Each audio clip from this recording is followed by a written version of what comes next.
This is my presentation for Lab 4 involving oscillations. In this lab, we are going to use GlowScript code and a tracker model to simulate the observed and expected motion of an object attached to an oscillating spring.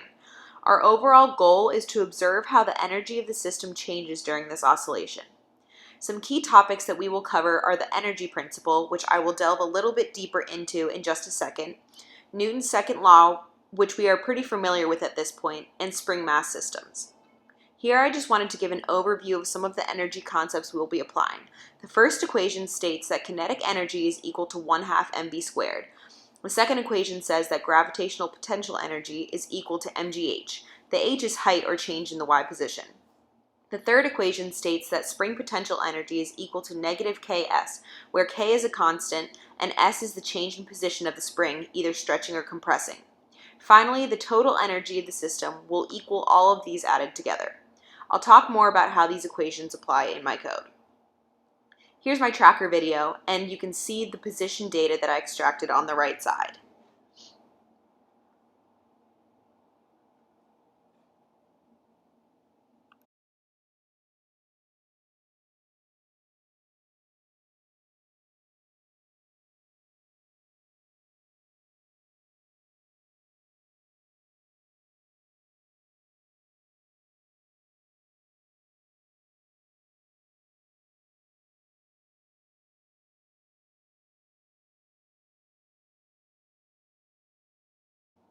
Now let's talk about my code. First, I set the mass and gravity and initialize the position and velocity of the object. Then I use the equations written in red to calculate my spring constant and L naught. On lines 92 through 95, you can see where I applied those energy equations that we previously discussed to my code.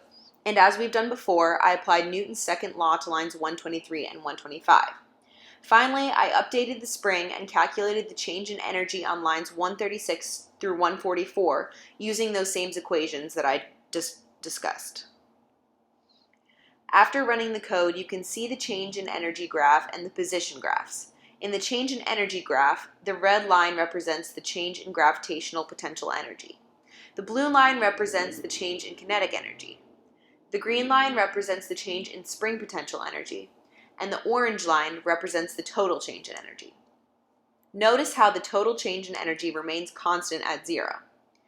Then, on the position graph on the bottom right, the blue line represents the predicted motion of the object, and the red line is the observed motion that we extracted from our tracker data. While they don't line up completely, they follow the same course of motion, which is good. Any other discrepancies can probably be attributed to human error. Is the energy principle satisfied in this experiment? The answer is yes. The energy principle states that the total change in energy of the system has to equal external work, and there was no external work, so the total change in energy has to be 0. As we saw with the flat orange line in the energy graph on the previous slide, I did acquire that result. Now let's compare the oscillation period from the X position data and Y position data.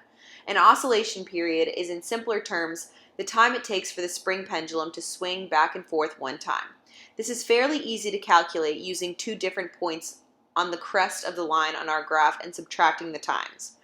The two periods were very similar to each other, and the only reason they were different was because this experiment uses a spring and not just a rope. In this case, the Y position period is probably better for modeling a spring because it's stretching and compressing in the Y direction. Thanks for watching.